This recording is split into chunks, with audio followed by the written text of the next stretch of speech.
Hi friends, ఈరోజు నేను చెప్పే స్టోరీలో చిన్న వయసులో ఉన్న ఒక అమ్మాయికి మాయమాటలు చెప్పి ఒక వ్యక్తి ఆ అమ్మాయిని పెళ్లి చేసుకుంటాడు. కొన్ని సంవత్సరాల తరువాత అతను ముసలివాడైపోతాడు. ఆ అమ్మాయి మంచి వయసులో ఉంటుంది. ఇప్పుడు ఈ ముసలి భర్త పెళ్ళాం మీద అనుమానం పెంచుకుంటాడు. భర్త ఆమెని సుఖపెట్టకపోగా ఆమెని అనుమానిస్తూ ఉండటం వల్ల ఆ మహిళ ఇంట్లో పెయిన్ గెస్ట్గా ఉంటున్న కుర్రాడితో ఎఫైర్ పెట్టుకుంటుంది. అయితే ఈ విషయం తెలిసి ఆ భర్త ఇంకో 16 ఏళ్ల అమ్మాయితో ఎఫైర్ పెట్టుకుంటాడు. కానీ చివరికి ఇదంతా జరగడానికి కారణం తానే అని గ్రహించి భార్యతో ఇక మీదట నీకు ఫ్రీడమ్ ఇస్తున్నా, నువ్వు ఎవరితోనైనా ఉండు అని చెప్పి వెళ్ళిపోతాడు. ఆ తర్వాత అతని భార్య ఏం చేసింది, ఆ 16 ఏళ్ల అమ్మాయి ఏమైంది అనేది మిగతా స్టోరీ. సో ఇంకా లేట్ చేయకుండా స్టోరీలోకి వెళ్దాం. మూవీ స్టార్టింగ్లో బాల్కనీలో కూర్చున్న ఒక వ్యక్తిని చూపిస్తారు. అతని పేరు గిరిజాపతి బిశ్వాస్. అతని మొహం చూస్తుంటే ఏదో ఆలోచనలో ఉన్నట్లు అనిపిస్తుంది. అప్పుడే ఇంట్లో అతని భార్య మాటలు వినిపిస్తాయి. ఆమె ఎవరితోనో నువ్వు చాలా యాక్టివ్ పర్సన్, స్ట్రాంగ్ కూడా, ఇలాగే ఉండాలి, నువ్వు సాయంత్రం త్వరగా వచ్చేయి, నీకోసం ఎదురు చూస్తూ ఉంటానని మాట్లాడుతుంటుంది. అది విన్న తర్వాత గిరిజాపతి తన గతాన్ని గుర్తు చేసుకుంటాడు. కొన్ని సంవత్సరాల క్రితం గిరిజాపతి ఒక మెకానిక్గా పనిచేసేవాడు. ఒకరోజు షాప్లో ఉన్న ఇనుప రాడ్ని ఇంటికి తీసుకుని వస్తాడు. అతని భార్య రూను ఆమె ఇంత బరువైన రాడ్ ఇంటికి ఎందుకు తెచ్చారని అడుగుతుంది. గిరిజాపతి ఈ మధ్య మన ఇంట్లో దొంగలు చొరబడ్డారు కదా, అది ఈ కిటికీ ద్వారాని, కాబట్టి ఈ రాడ్ ఇక్కడ పెడితే ఒకవేళ దొంగలు మళ్లీ వస్తే ఈ రాడ్ కింద పడిపోతుంది. ఆ శబ్దం విని మనం దొంగ చొరబడ్డారని తెలుసుకోవచ్చు. అప్పుడు వాడి వీపు విమానం మూత మోగించొచ్చు కదా అంటాడు. అయితే నిజానికి అతని మనసులో వేరే ఆలోచన ఉంది. అదేంటంటే అతని ఇంట్లో లేని సమయంలో తన భార్య కోసం ఎవరో వచ్చి వెళ్తున్నారని అతని అనుమానం. అందువల్లనే ఆ రాడ్ కిటికీ దగ్గర అడ్డంగా పెట్టాడు. మళ్లీ సీన్ ప్రజెంట్లోకి వస్తుంది. రూను గిరిజాపతి దగ్గరకొచ్చి సరదాగా మాట్లాడుతూ ఉంటుంది.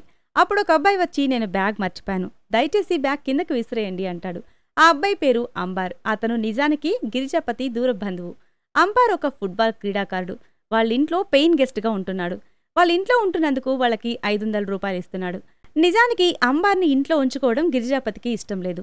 కానీ ఒక యాక్సిడెంట్ వల్ల అంగవైకల్యానికి గురయ్యాడు. కాబట్టి అంబార్ ఇచ్చే 500 ఇల్లు గడవడానికి ఉపయోగపడతాయని పెయిన్ గెస్ట్గా ఉంచుకున్నాడు. కానీ ముందు అందుకు ససేమీరా అనడం వల్ల అంబార్ రూను ఆఫీస్ దగ్గరికి వెళ్లి ఆమెను కలిసి బతిమాలుకుంటాడు. రూను కూడా ఇల్లు గడవటం కోసం చిన్న ఉద్యోగం చేస్తూ ఉంటుంది. అంబార్ చేతులు పట్టుకుని ఆమెను ఇంట్లో ఉండటానికి గిరిజాపతిని ఒప్పించమని బతిమాలుతూ ఉంటాడు. రూను కూడా వయసులో ఉంది కాబట్టి ఆ అబ్బాయి తాకగానే ఆమెకి వేరే విధమైన ఫీలింగ్స్ కలుగుతాయి. ఎందుకంటే ఆమె పెళ్లి తనకంటే వయసులో చాలా పెద్ద వ్యక్తితో జరిగింది. వయసులో ఉన్న అబ్బాయి టచ్ చేయడం వల్ల ఆమె మనసులో ఒక రకమైన అలజడి మొదలవుతుంది. గిరిజాపతికి కూడా వాళ్ల మధ్య ఏదో జరుగుతుందనే అనుమానం మొదలవుతుంది. రూను తనని మోసం చేస్తుంది అనుకుంటాడు. కొంచెం సేపు తర్వాత అతని స్నేహితుడు మోహన్ వస్తాడు. రూను తాగడానికి మంచినీళ్ళిస్తుంది.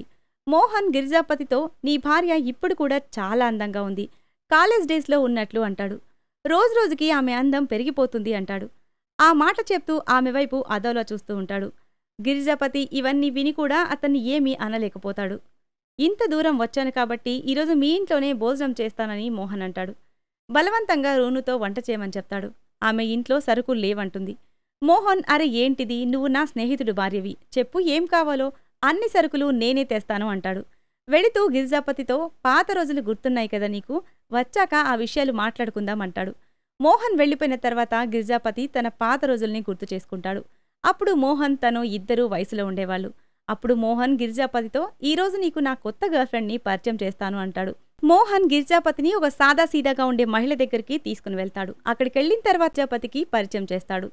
తను నా ఫ్రెండ్, అప్పుడప్పుడు నిన్ను కలవడానికి వస్తాడని ఆమెతో చెప్తాడు.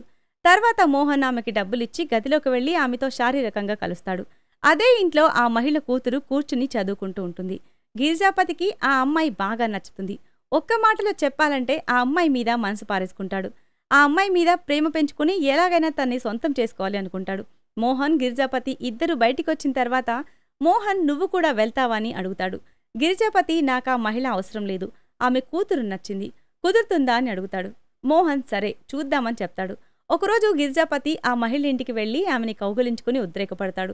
ఆమె ఇక్కడ వద్దు, నా కూతురు చదువుకోవడానికి వస్తుంది, వేరే గదిలోకి వెళ్దామంటుంది. గిరిజాపతికి ఆ మాటలు వినిగానే చెమటలు పడతాయి. వెంటనే బయటికి వచ్చేస్తాడు.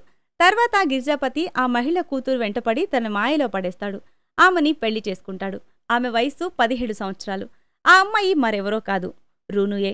మళ్లీ సీన్ ప్రజెంట్లోకి వస్తుంది. మోహన్ సరుకులు తీసుకుని గిరిజాపతి ఇంటికి వస్తాడు. వస్తూ ఒక మద్యం బాటిల్ కూడా తీసుకునొస్తాడు. గిరిజాపతిని తాగమని అడుగుతాడు. కానీ గిరిజాపతి తాగనని చెప్తాడు. మోహన్ మాట్లాడుతూ తన పర్సనల్ లైఫ్లో జరుగుతున్న విషయాలు గిరిజాపతితో చెప్తాడు. నేను మీ ఇంటికి దగ్గరలోనే ఒక అమ్మాయితో ఉంటున్నాను. ఆ అమ్మాయి ఫ్యామిలీ చాలా ప్రాబ్లమ్స్‌లో ఉంది. అందువల్ల నేనే ఆ అమ్మాయిని ఇక్కడికి తీసుకొచ్చి చదివిస్తున్నాను అంటాడు. అంతేకాదు ఆ అమ్మాయి ఫ్యామిలీ అవసరాలు నేను తీరుస్తున్నాను. నా అవసరాలు కూడా ఆ అమ్మాయి తీరుస్తుందని చెప్తాడు. కొంచెం సేపు తర్వాత అంబార్ ఇంటికి వస్తాడు. కిచెన్‌లో వంట చేస్తున్న రూను దగ్గరికి వెళ్తాడు. వాళ్ళిద్దరూ చాలా క్లోజ్‌గా మాట్లాడుకుంటూ ఉంటారు. అది చూసి గిరిజాపతి ఓర్చుకోలేకపోతాడు. మోహన్ తాగి మిగిల్చిన మందు తాగేస్తాడు. తాగిన మత్తులో బాత్రూంలోకి వెళ్లి గిరిజాపతి అక్కడ కాలు జారి పడిపోతాడు. రూను వెంటనే భర్తని హాస్పిటల్‌కి తీసుకుని వెళ్తుంది. అక్కడికొక పోలీసొచ్చి స్టేట్మెంట్ తీసుకుని వెళ్తాడు. గిరిజాపతి భార్యతో పోలీస్ నన్ను జారిపడ్డావా, ఎవరైనా ఉద్దేశపూర్వకంగానే నిన్ను చంపాలని తోసేశారని అడిగాడు. నేను జారిపడ్డానని చెప్పాను. కానీ ఇంట్లో నేను కిటికీ దగ్గర పెట్టిన రాడ్ కనిపించడం లేదు అంటాడు. పైగా అదే సమయంలో ఇంట్లో కూడా లైట్స్ ఆఫ్లో ఉన్నాయి. ఆ కిటికీలోంచి ఎవరైనా వచ్చారా, లేదంటే నువ్వు అంబార్ ఆ గదిలో ఉన్నారా అని అడుగుతాడు. మీరిద్దరూ నన్ను చంపి ఎంజాయ్ చేయాలనుకుంటున్నారా అని భార్య మీద అనుమానపడతాడు. రూను బాధతో ఇప్పటివరకు నేనతనితో ఎటువంటి తప్పు చేయలేదు. మీ తలకి దెబ్బ తగలడం వల్ల మీ మైండ్ పాడయి ఇలాంటి మాటలు మాట్లాడుతున్నారు అంటుంది. తర్వాత ఆమె కోపంగా అక్కడి నుంచి వెళ్ళిపోతుంది. రాత్రి అంబార్ దగ్గరికి వెళ్తుంది. అంబార్తో ఆమె ఫీలింగ్స్ అన్నీ పంచుకుంటుంది. చాలా సంవత్సరాలుగా ఇష్టం లేకపోయినా కూడా నేను మీ అన్నయ్యతో జీవిస్తున్నాను. మీ అన్న వయసులో చాలా పెద్దవాడు. ఉద్దేశపూర్వకంగానే నన్ను మాయ చేసి పెళ్లి చేసుకున్నాడు. అప్పుడు తెలియనితనంలో నేను కూడా తనతో పాటు వచ్చేశానంటుంది. నా భర్తతోనే జీవితం అనుకున్నాను. కానీ ఇప్పుడు ఆయన మైండ్లో అనుమానం అనే పురుగు తిరుగుతోంది. ఎప్పుడు నన్ను అనుమానిస్తూ ఉంటాడు. ఇంకా ఈ ముసలుడితో నేను కలిసి జీవించలేను అంటుంది. ఏడుస్తూ అంబార్ మీద వాలిపోతుంది. అంబార్ కూడా ఆమె బాధని అర్థం చేసుకుంటాడు. ఇద్దరి మధ్య మంచి అండర్స్టాండింగ్ ఏర్పడుతుంది. కొన్ని రోజుల తర్వాత గిరిజాపతి హాస్పిటల్ నుంచి డిశ్చార్జ్ అవుతాడు. ఇప్పుడు అంబార్ వాళ్ల ఇంట్లో ఉండటం లేదు. వేరే చోట గది అద్దెకి తీసుకుని ఉంటున్నాడు. కాబట్టి రూను ఆఫీస్ అనే వంకతో ప్రతిరోజు అంబార్ని కలుస్తూ ఉంటుంది. తరచూ ఇంటికి లేటుగా వస్తూ ఉంటుంది. అయితే గిరిజాపతికి మోహన్ మాటలు గుర్తొస్తాయి. మోహన్ వాళ్ల ఇంటికి దగ్గరలోనే ఉంటున్నానని చెప్పాడు. కాబట్టి ఏదోలాగా అడ్రస్ తెలుసుకుని మోహన్ ఇంటికి వెళ్తాడు.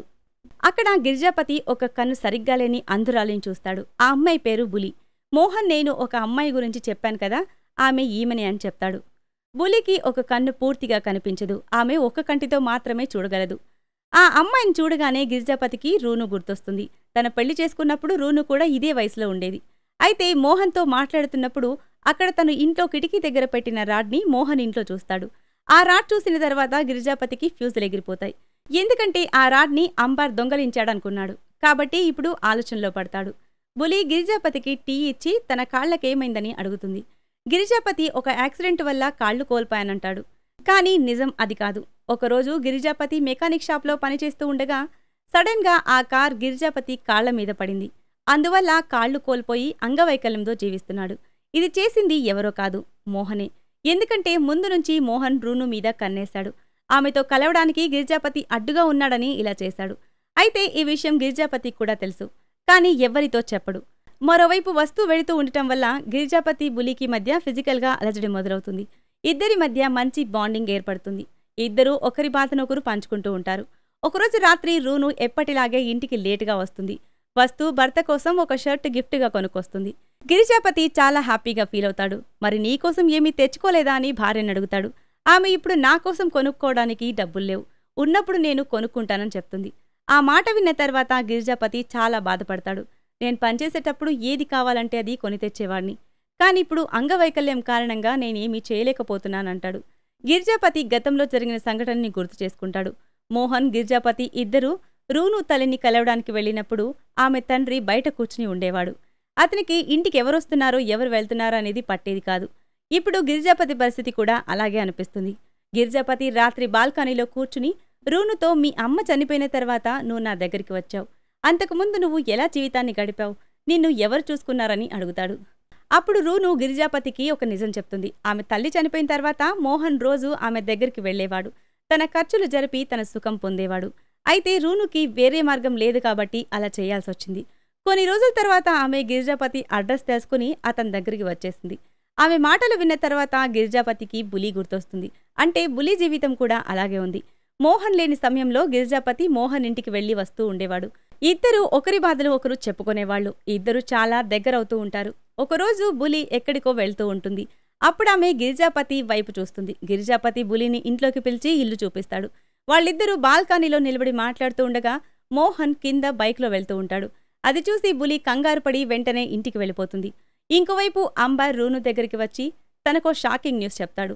స్పోర్ట్స్ కోటాలో నాకు జాబ్ వచ్చింది, నేనిక్కడి నుంచి వెళ్ళిపోవాలి అంటాడు. ఏదైనా అవసరం ఉంటే నాకు తెలియజేయమని చెప్తాడు.